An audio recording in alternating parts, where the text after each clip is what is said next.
Right, welcome back, students. Today we are going to talk about the importance of balancing an equation and what does a balanced equation teach us. Right now, when we balance an equation, we have to obey the law of conservation of mass. The mass of the reactants should always be equal to the mass of the products. This violation is not allowed. Okay. Now, in any physical or chemical change, remember, matter is neither created nor destroyed, but matter can be changed from one form to another. For example, if we have wood, we burn the wood.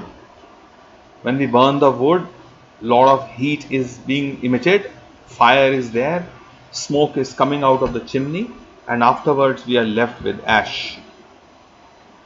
You will always find that ash is lighter than the wood, but if you compare the mass, you will find that the total mass of the wood will always be equal to the total mass of the burnt out gases, the gases that emerge out, and the remaining ash that is left.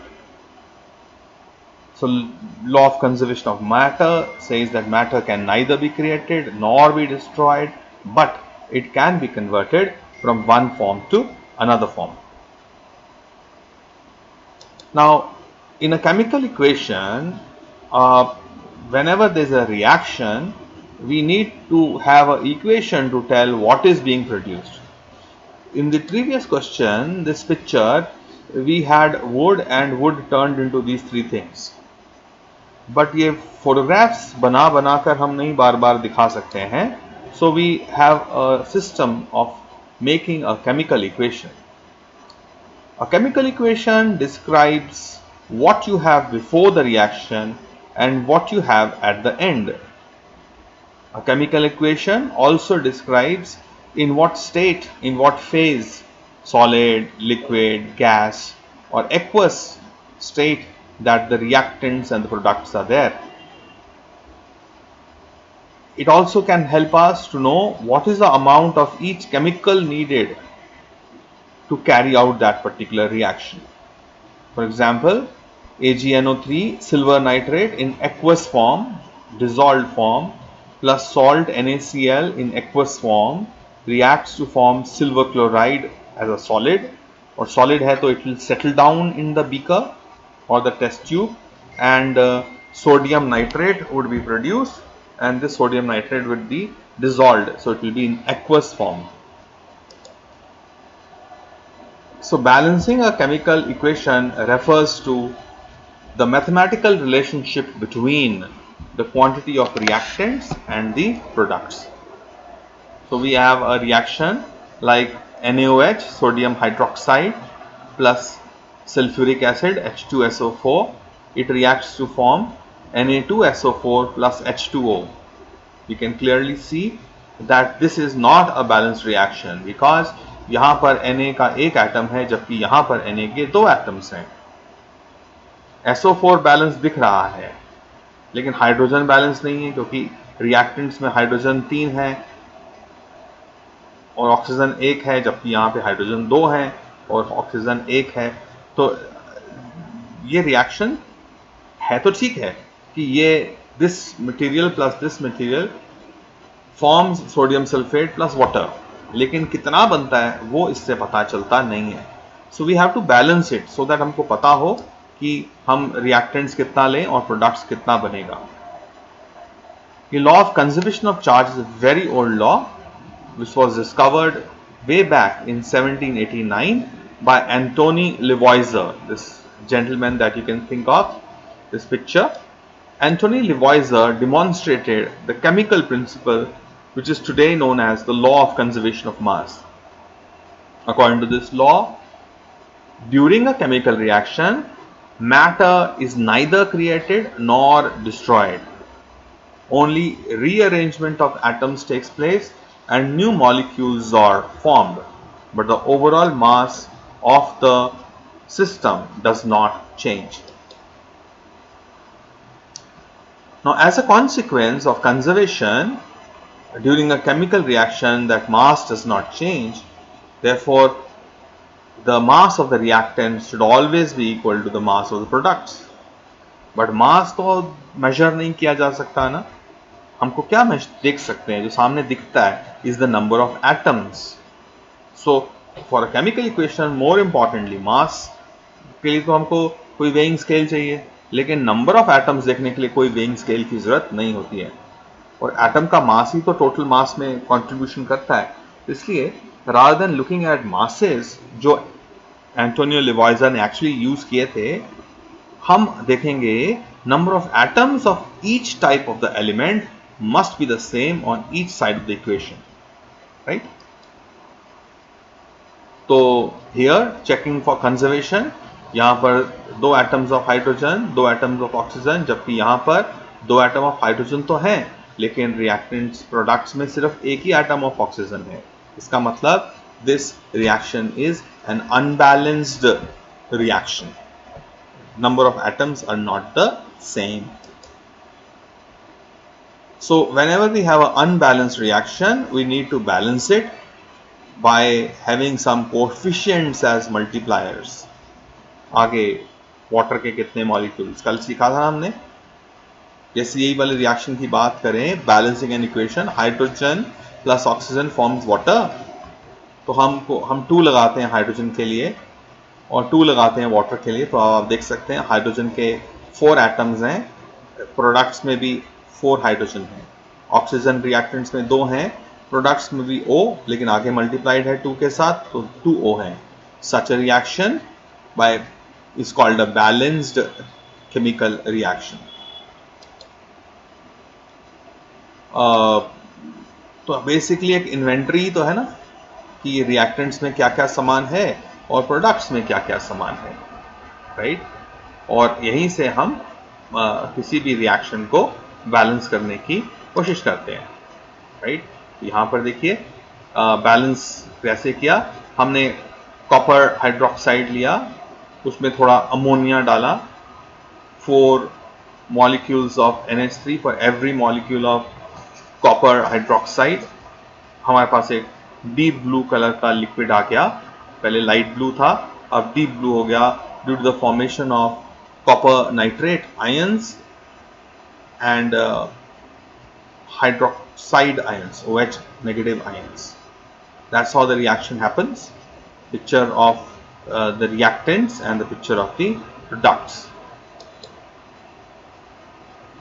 So balancing, so we have taught you, right?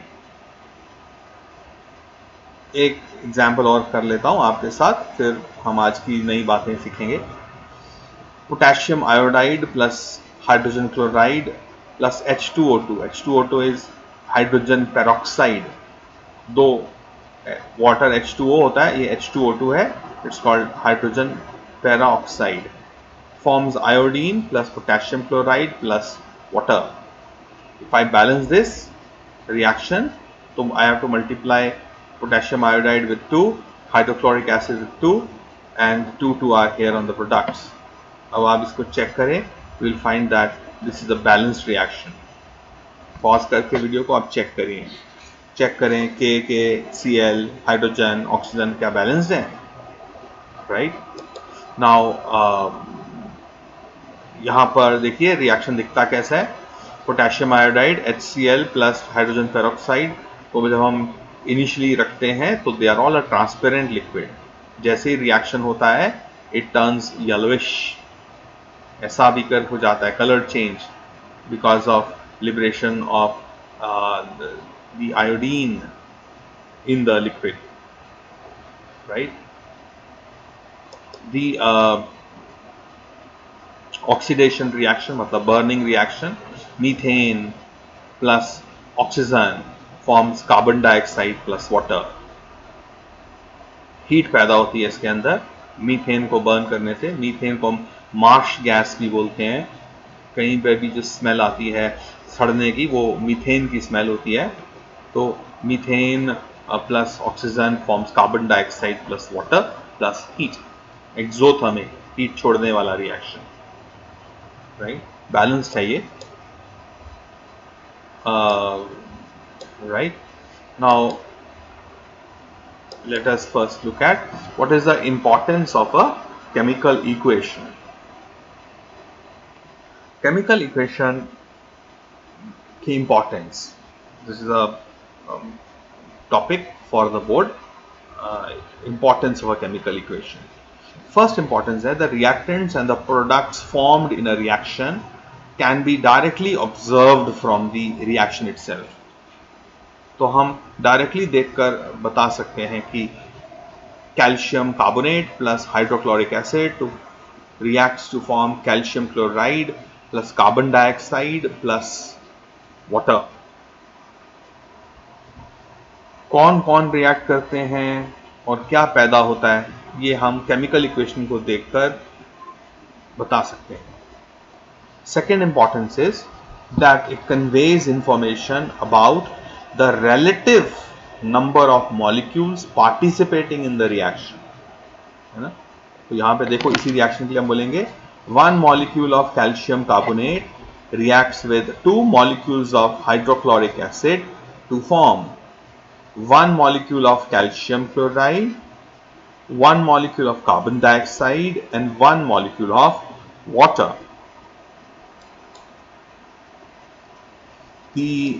That's second point. Third point, it gives us a relative number of moles of reactants and products. Class 9 में पढ़ा था ना moles, measuring, counting number. 1 mole कितना होता है? 6.023 into 10 raised by 23 molecules. इतने एक packet में इतने मॉलिक्यूल्स हो, उसको हम 1 मोल बोलते हैं.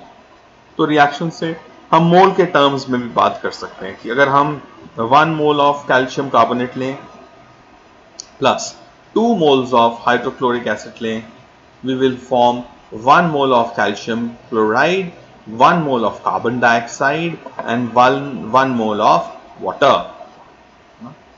That's what we are saying, 1 mole and so on. Right? The fourth importance is that a chemical equation gives us an idea about the relative masses of reactants and products of the chemical reaction. कितना मास लेना पड़ेगा, आइए समझते हैं इसको. एक chemical reaction 2 moles of hydrogen gas plus 1 mole of oxygen gas reacts to form 2 moles of water. लेकिन मोल तो काउंटिंग नंबर है, कौन काउंट करेगा मॉलिक्यूल्स को? मॉलिक्यूल्स को काउंट करने से अच्छा होता है दैट उसका हम मास की बात करें, इतने ग्राम. तो आओ देखते हैं hydrogen atom. 1 mole of hydrogen H2 2 ग्राम होता है. मॉलिक्यूलर मास, ये देखो हाइड्रोजन को लिखा है 1 नीचे होता है एटॉमिक नंबर, ऊपर होता है मास नंबर. तो हाइड्रोजन का मास होता है 1 एटॉमिक मास यूनिट, या 1 मोल ऑफ H एटम्स का मास होता है 1 ग्राम. 1 मोल ऑफ H एटम्स का मास 1 ग्राम. उसी तरह से 1 mole of O2 oxygen atoms, not O2 oxygen atoms का मास होता है 16 ग्राम्स. तो अगर हमने 16 ग्राम ऑक्सीजन एटम्स लिए तो इसका मतलब उसका वजन कितना होगा? 16 ग्राम्स. उल्टा 16 ग्राम्स लिए तो इसका मतलब 1 मोल ऑफ ऑक्सीजन एटम्स लिए. बट हाइड्रोजन तो एटम के एटॉमिक फॉर्म में नहीं मिलता, वो तो H2 गैस की फॉर्म में मिलता है. सो 1 mole of H2, 2 atoms of hydrogen जुड़कर बनते हैं hydrogen molecule. So 1 mole of hydrogen will have a mass of 2 grams. लेकिन हमने तो रिएक्शन में लिए हैं 2H2O, इसका मतलब 2 moles of hydrogen will be 4 grams. Similarly 1 mole of O2, 1 mole of oxygen atom is 16 grams and 1 mole of oxygen gas is 32 grams. Right? तो 32 ग्राम हम ऑक्सीजन लें, 4 ग्राम हाइड्रोजन ले लें और 32 ग्राम्स हम ऑक्सीजन ले लें, तो हमारे पास मिलेंगे 2 moles of water. 2 moles of water का मतलब एक molecule of water means 2 hydrogen atoms plus 1 oxygen atom. That means 2 grams plus 16 grams, that's 18 grams. So the molecular weight of water is 18 grams per mole. So 1 mole of water means 18 grams and यहाँ तो 2 मोल पैदा हो रहे हैं, तो 2 moles of water would mean 36 grams. तो आप देख सकते हो 4 grams of hydrogen plus 32 grams of oxygen. कितना हो गया 4 plus 32? 36. 36 grams of reactants form 36 grams of products. तो लिवॉइजर, एंथोनी लिवॉइजर का जो law of conservation of mass है, that is being obeyed in this particular reaction, right? So eventually 4 grams of hydrogen plus 32 grams of oxygen forms 36 grams of water. So what is the ratio of hydrogen to oxygen required? We'll say 4:32 or 1:8. So hydrogen and oxygen combine in a ratio of 1:8, smallest ratio. So that's another important application of the chemical equation.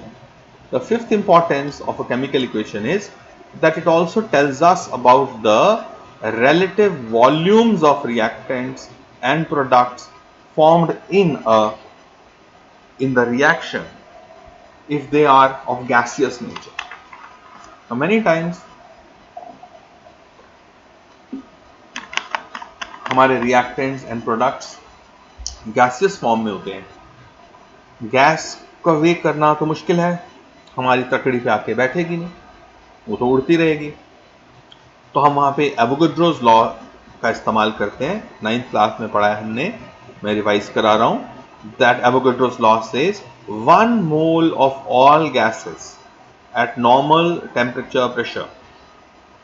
Normal temperature कितना? Room temperature 300 Kelvin. Pressure कितना? 1 atmospheric pressure. So 1 mole of all gases at normal temperature pressure occupy 22.4 liters of volume. तो जहां पे मास नहीं हो सकता वहां पे हम वॉल्यूम भी लिख सकते हैं, और वॉल्यूम से भी हमको पता चल जाता है किस रेशियो में हमको अपनी गैसेस को मिक्स करना है to form the products. So this is it as far as the importance of a chemical equation is there. क्या क्या हम सीख सकते हैं वहां से, लेकिन केमिकल इक्वेशन हमको सब कुछ नहीं बताती है. There are some limitations of chemical equations. These limitations are: 1. It does not tell us about the amount of heat absorbed or evolved during a reaction.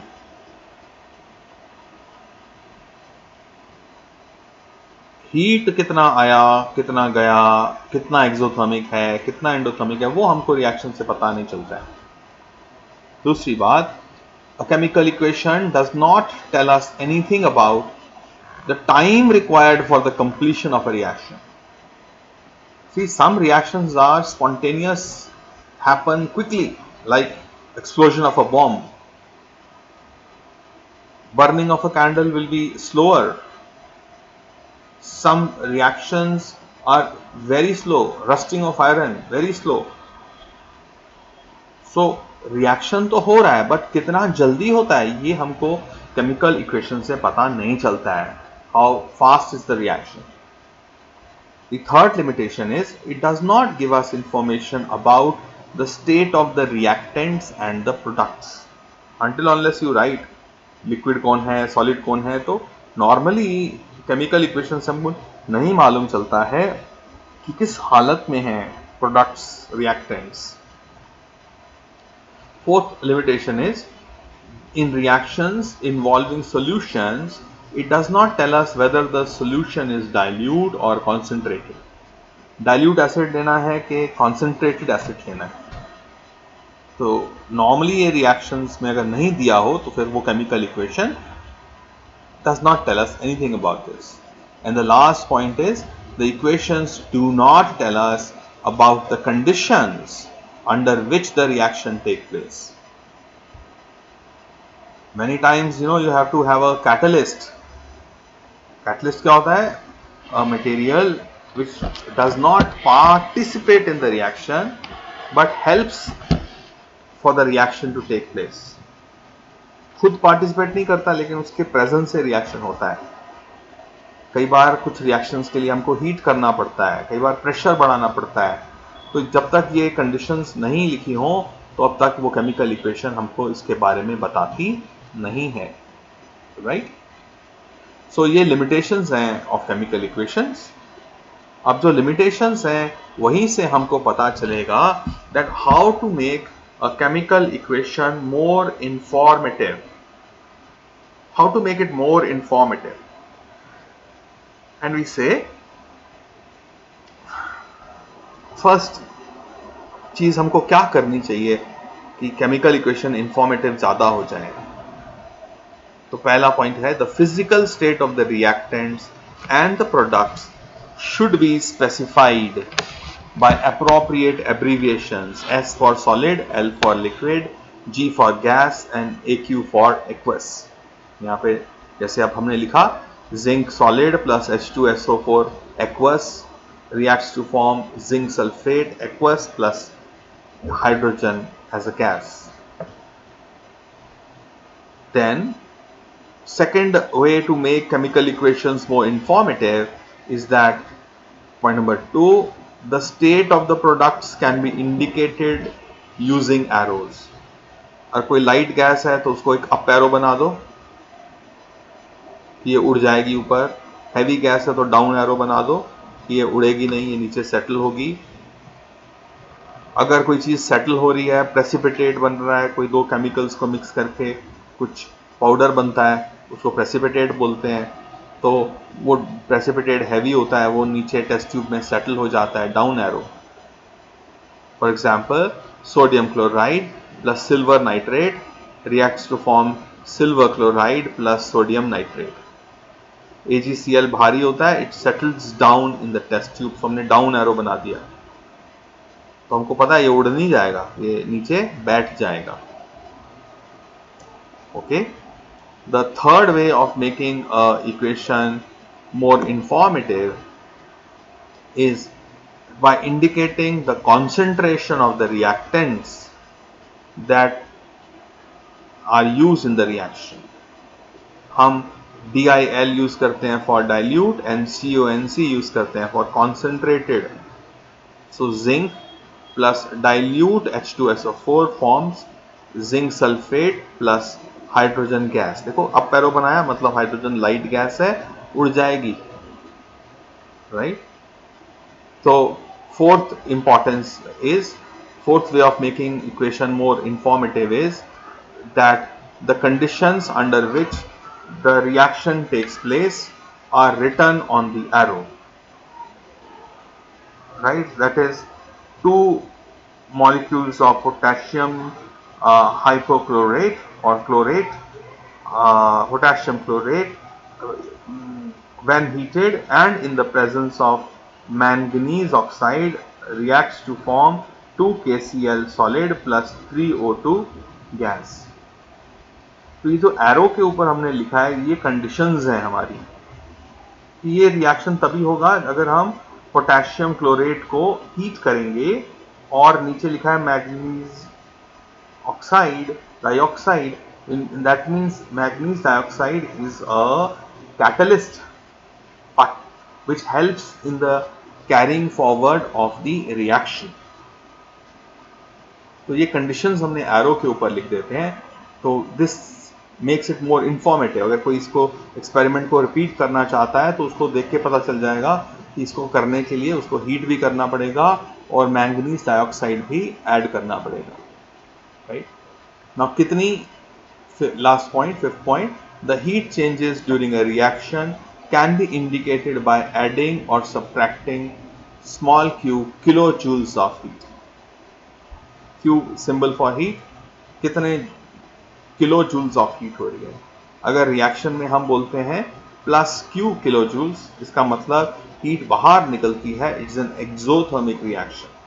और अगर माइनस q किलो जूल्स बोलें, it's an endothermic reaction, मतलब ठंडा हो जाएगा reaction. Here carbon plus oxygen burns to form carbon dioxide plus some q kilo joules of heat, जबकि nitrogen gas plus oxygen gas when they combine to form nitrous oxide minus q kilojoules. That means ये reaction की वजह से beaker जिसमें इसको आप करोगे, test tube, वो ठंडी हो जाएगी. It will absorb heat, become cold. So heat exothermic और एंडोथर्मिक को भी हम रिएक्शन में इंडिकेट कर सकते हैं, right. So students, this is it. We have learned today that what does a chemical equation tell us, what are the advantages of a chemical equation, what are the limitations of a chemical equation, and how to make chemical equations more informative. So thank you for attending today's lecture. Thank you very much. Stay safe, stay happy, and keep learning. Bye bye.